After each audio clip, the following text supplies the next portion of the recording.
para Deus, meu amado. Como é que está a sua vida? Creio que muito bem, firme em Cristo Jesus. Mesmo diante das adversidades, firme em Cristo Jesus, porque Cristo conhece a tua história. Cristo conhece a tua vida. Ele te ama em espírito e em verdade. Mas vamos aí meditar mais um pouquinho na palavra do Senhor. Eu peço que você pegue a palavra de Deus e que você possa abrir ela no livro de Atos. Atos dos Apóstolos significa o quê? Pegando aqui no capítulo 1, você vai ver que está Atos dos Apóstolos, e vem a introdução à ascensão de Cristo, os discípulos em Jerusalém, que são os apóstolos, Matias, eleito então pelos apóstolos, substituindo Judas Iscariote, que ali se enforcou, aquele que traiu Jesus. Temos aí o capítulo 2, um capítulo importante que nos fala a respeito da descida do Espírito Santo de Deus. E vai aí à frente o pragmatismo, a disseminação com o Espírito Santo, o Espírito Consolador na vida dos apóstolos, em pregar e dar continuidade no ministério de Jesus. Pois bem, dentro desse contexto, as pessoas eram perseguidas, a pregação realmente ela trazia inveja, ela trazia realmente um impacto social já por intermédio do ministério de Jesus, e esse impacto, essas perseguições a quem amava Jesus, continua naquele tempo e continuou até os nossos dias. Mas, dentre as pessoas que foram se convertendo através de pregações de Pedro, de outros apóstolos mais, nós observamos que outros homens, entendendo e recepcionando esta palavra, também davam como testemunho de fidelidade à fé em Cristo Jesus, pregando a palavra de Deus em tempo e fora de tempo. Um personagem que nos chama a atenção é Estevão. Estevão era um homem que servia ao Senhor, e não diferente dos apóstolos, também era perseguido. Quando nós nos colocamos diante do capítulo 6 do livro de Atos, nós vamos perceber que Estevão estava perante ao Sinédrio, e o Sinédrio era como se fosse o tribunal ali para julgar questões do povo judeu sobre a tutela de quem?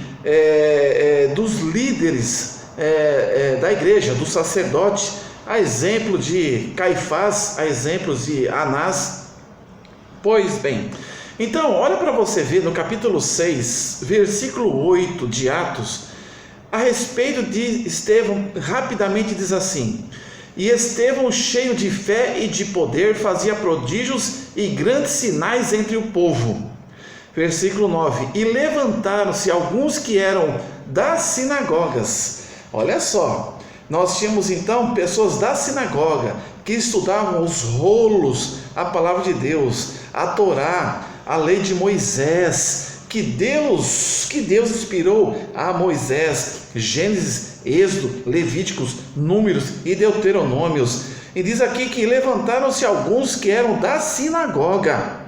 Estavam ali, chamada dos libertinos e dos sirineus e dos alexandrinos e dos que eram da Cilícia e da Ásia, e disputavam com Estevão.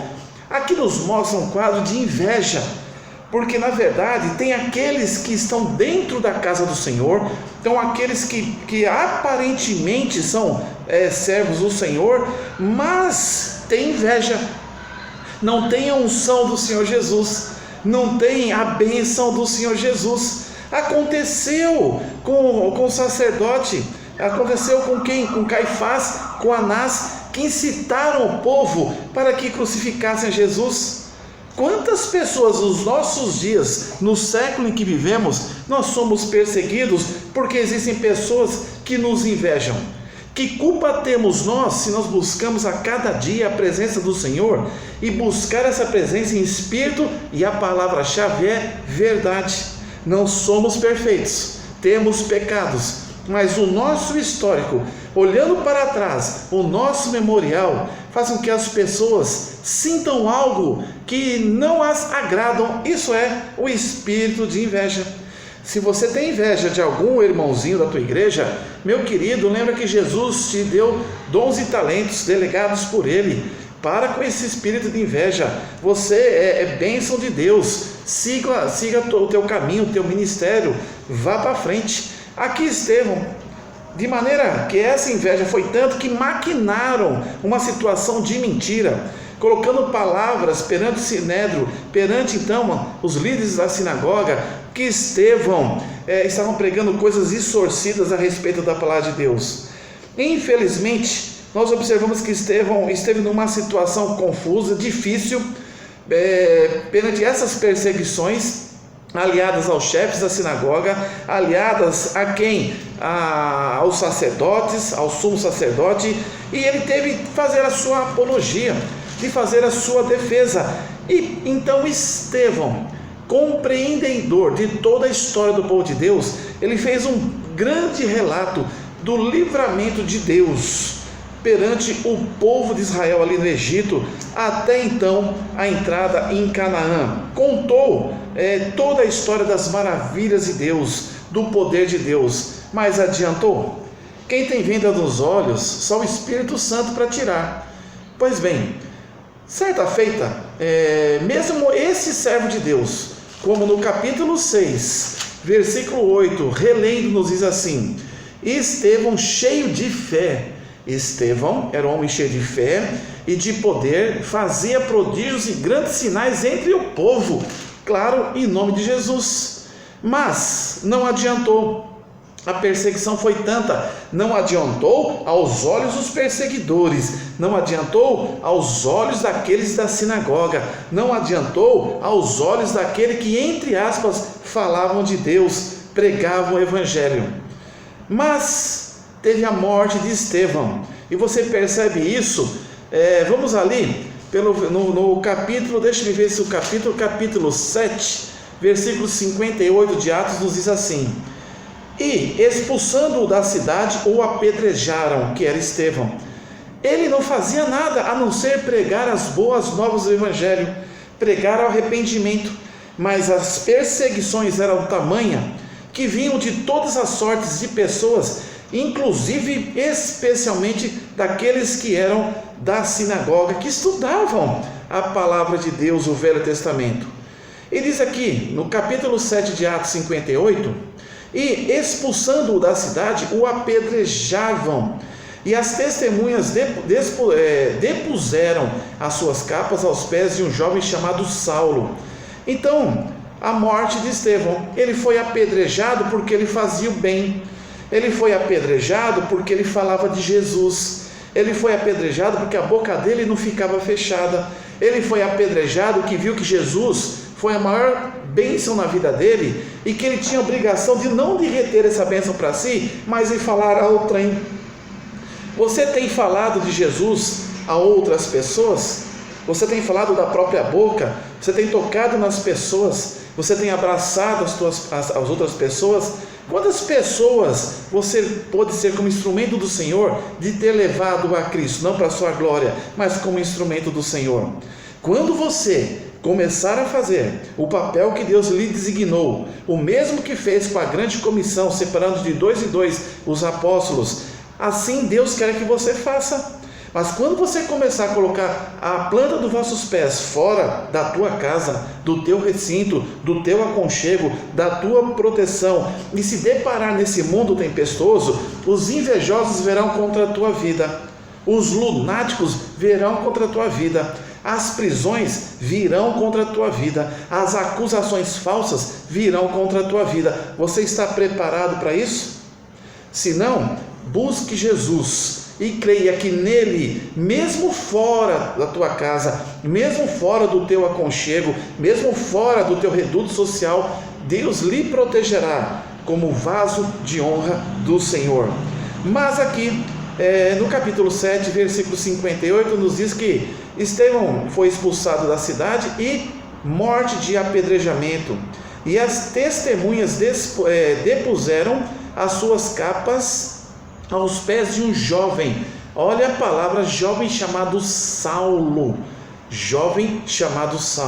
e apedrejaram a Estevão, que em invocação dizia: Senhor, recebe o meu espírito.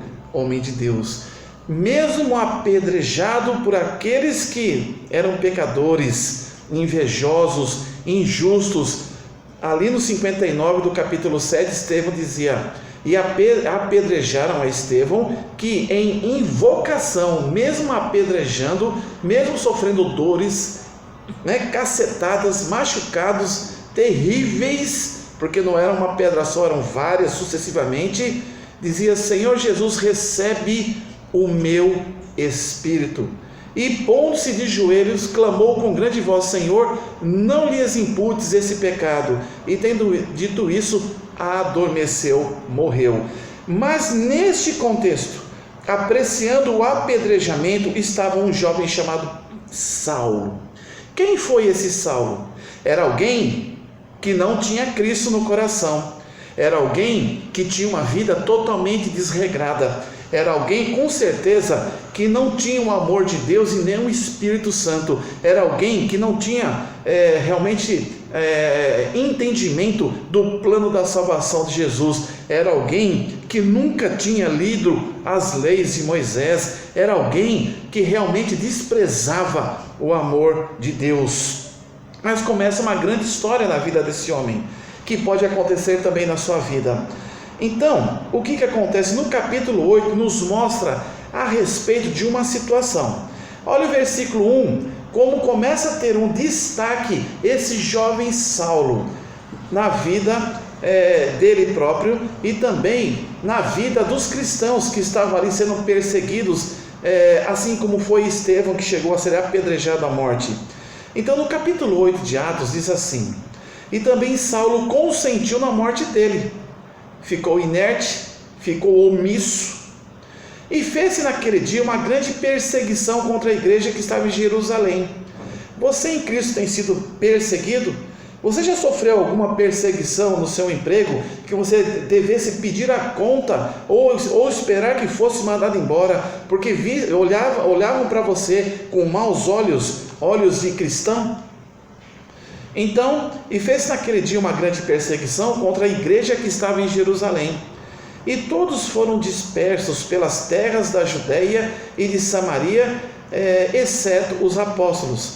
Com a perseguição havia fuga daqueles crentes, dos cristãos, e consequentemente nos novos locais que eles se encontravam, a disseminação ali do evangelho nas terras de Israel e além das terras da Palestina era certa, porque eles continuavam falando de Cristo Jesus. Se você está sendo perseguido, glorifique ao Senhor, e aonde quer que você esteja, você fale do Senhor. E diz assim o versículo 3 do capítulo 8: e Saulo, aquele Saulo que foi mencionado no capítulo 7, versículo 58, e Saulo assolava a igreja.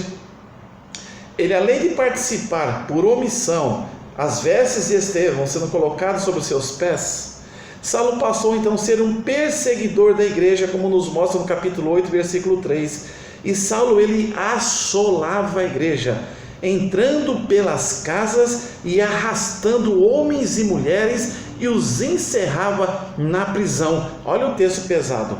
Saulo assolava a igreja, entrando pelas casas, assolava, arrastando homens e mulheres, e os encerrava na prisão. Mais para frente, esse Saulo, o mor da perseguição, jovem, imagina que homem rancoroso, no capítulo 9 nos mostra a respeito de algo maravilhoso. Capítulo 9, versículo 1 diz assim: e Saulo, respirando ainda ameaças e mortes contra os discípulos do Senhor, dirigiu-se ao sumo sacerdote e pediu-lhes cartas ao sumo sacerdote. Ele foi a ele pedindo cartas para Damasco, para as sinagogas, a fim de que se encontrasse alguns desse caminho, alguns cristãos, quer homens, quer mulheres, os conduzisse presos a Jerusalém. Então, é claro, o sacerdote, os líderes da sinagoga, os invejosos, o que não conseguiram ver Jesus no seu ministério pregando as boas novas, Jesus curando, Jesus libertando, Jesus realmente falando contra o pecado, Jesus confirmando a vinda do Messias do Velho Testamento, Jesus tendo a sua crucificação, morte de cruz, derramando o seu sangue por mim e por você, e por eles lá naquela época. Jesus então morto, ressuscitou, teve a sua ascensão, e nunca perceberam e nunca admitiram que era o Cristo Jesus. Aqui não era diferente. Os milagres também passaram a ser feitos, porque Jesus outorgou poderes aos seus apóstolos, e aqueles que verdadeiramente aceitavam Jesus como no seu coração. Os invejosos continuaram, as perseguições continuaram. Então os sacerdotes ainda não tinham tirado a venda de vossos olhos, nem os líderes e chefes das sinagogas. E Paulo aqui, como jovem, passou a perseguir a igreja de Jesus, assolando, encerrando os crentes em cadeias, em prisões. Mas pedindo cartas para continuar em outras cidades, a Damasco, por exemplo, como nos fala no capítulo 9, Paulo teve um encontro com Jesus. E esse encontro foi maravilhoso, uma luz resplendorosa.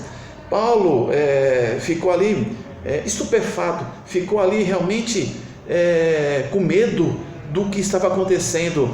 E Jesus lhe disse: Saulo, Saulo, por que me persegues? E teve uma história maravilhosa, que Deus usou então um servo para que realmente fosse ter com ele, e ele, pelo poder do Espírito Santo, aliás, antes disso tinha ficado cego. Nessa ocasião do encontro com Jesus, na estrada a Damasco, Paulo então, ele cego, depois restabeleceu a sua visão e mudou a sua vida. Houve uma conversão tremenda. Vejamos o que nos fala o versículo 20 do capítulo 9. E logo nas sinagogas pregava a Cristo. Quem? Paulo pregava a Cristo, que é este o Filho de Deus. Paulo pregava a Cristo. Aquele Paulo que encerrava homens e mulheres na prisão, aquele Paulo que esteve ali omisso, presenciando o apedrejamento de um homem de Deus, Estevão. Diz o versículo 20 do capítulo 9: e logo quando se converteu, nas sinagogas, então ele passou a ir nas sinagogas, não para prender, mas para pregar a Cristo, que este é o Filho de Deus. E todos que ouviam estavam atônitos, e diziam: não é este o que em Jerusalém perseguia os que invocavam este nome, e para isso veio aqui para os levar presos aos principais sacerdotes? Saulo, porém, se esforçava muito mais e confundia os judeus que habitavam em Damasco, provando que aquele era o Cristo. Conversão genuína. Como é que está a tua conversão? Você está no crente convencido, ou é um crente convertido? O crente convencido, ele tem uma capa. O crente convertido, ele é perseguido, ele sofre perseguições, mas ele, mesmo com as perseguições, mesmo no cárcere, ele glorifica a Deus, ele louva ao Senhor. Daí para frente, Paulo teve 3 viagens missionárias maravilhosas, fundando igrejas contra a idolatria, contra as ações antigas de Satanás que colocava sobre vidas. Muitas igrejas foram fundadas. Paulo sofreu muitas perseguições, mas aqui está registrado pela palavra de Deus que este homem se converteu verdadeiramente. Quando nós olhamos a palavra ali da semeadura, nós observamos que tem aqueles que se fazem convertidos, que tem aqueles que o mundo sufoca e deixam Jesus, que tem aqueles que se convertem em solo que não tem raízes, mas aquele que realmente é germinado em solo bom, que é a palavra, e o aceita, ele então torna-se o quê? Um vaso de honra do Senhor, o que não foi diferente na vida dos apóstolos, na vida de Estevão e na vida de Paulo, o apóstolo. Que Deus realmente entenda que você tem que buscar no Senhor uma verdadeira transformação, não para a sua glória, mas para a glória de Cristo. Que Satanás não faça morada e nem laço passarinheiro no seu coração. Que você realmente possa entender que o diabo veio para roubar, matar e destruir, mas Cristo veio para dar vida e vida em abundância. Levanta a tua cabeça, sai do teu reduto, sai da zona de conforto e comece a pregar o Evangelho. E esteja preparado para ser perseguido, esteja preparado para sofrer prisões, esteja preparado para sofrer demissões, esteja preparado para sofrer afrontas, mas lembre que aquele que persistir até o final receberá a coroa da vitória. Que Deus abençoe poderosamente a sua vida. A exemplo de Estevão, a exemplo de Paulo, que possamos ser perseguidos em nome do Senhor Jesus. Que Deus vos abençoe. Meu querido irmão, se você quiser receber novas mensagens e meditações da palavra do Senhor, inscreva-se nesse canal, dê aquele joinha, aquele likezinho, toque no sininho para receber novas mensagens. Que o Senhor Jesus te abençoe nesse final de semana poderosamente. Lembre-se, se você está sendo perseguido, eu aprendi isso com um grande servo de Deus na Assembleia de Deus lá em São Paulo do Brás. Se você está sendo perseguido, se você está sofrendo realmente grandes afrontas de Satanás, lembra que você então é de Cristo, você está à frente. Que Deus abençoe a sua vida, hoje e para todo sempre. Amém, amém. Glória a Deus pela tua vida.